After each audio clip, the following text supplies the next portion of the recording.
গাজায় নতুন করে সর্বাত্মক স্থল অভিযান শুরু করেছে ইসরায়েল। তীব্র বোমা বর্ষণে শহর ছাড়ছে হাজারো ফিলিস্তিনি। 24 ঘন্টায় প্রাণ গেছে 91 জনের।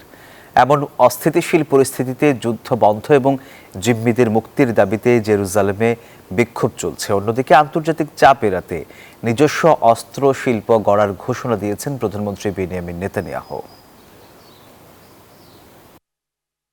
ট্যাঙ্ক আর সাঁজোয়া যানের বহর নিয়ে গাজা সিটির আরও গভীরে প্রবেশ করেছে ইসরায়েলি বাহিনী। আন্তর্জাতিক সম্প্রদায়ের আহ্বান উপেক্ষা করেই চালানো হচ্ছে এই সর্বাত্মক অভিযান, যার মূল লক্ষ্য হামাসের শেষ ঘাঁটিগুলো ধ্বংস করা। অব্যাহত বোমা বর্ষণের ধ্বংসস্তূপে পরিণত হচ্ছে একের পর এক বেসামরিক স্থাপনা, দীর্ঘ হচ্ছে প্রাণহানির মিছিল। জীবন বাঁচাতে শেষ সম্বলটুকু নিয়ে নিরাপদ আশ্রয়ের খোঁজে শহর ছাড়ছে হাজারো অসহায় ফিলিস্তিনি। বান্ডেল থাকলে প্রতি সেনমানিতে টাকা বাঁচবে। বিকাশ সেনমানি বান্ডেল কিনে জিতুন প্রতি লেনদেনে।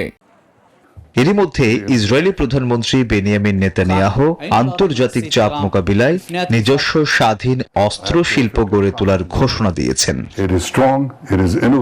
ইসরায়েলি অর্থনীতি খুবই শক্তিশালী।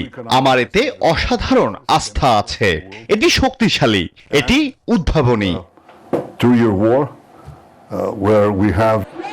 অন্যদিকে যুদ্ধ বন্ধ করে জিম্মিদের ফিরিয়ে আনার দাবিতে উত্তাল হয়ে উঠেছে জেরুজালেম। প্রধানমন্ত্রী নেতানিয়াহুর বাসভবনের কাছে বিক্ষোভ করছেন শত শত ইসরায়েলি নাগরিক।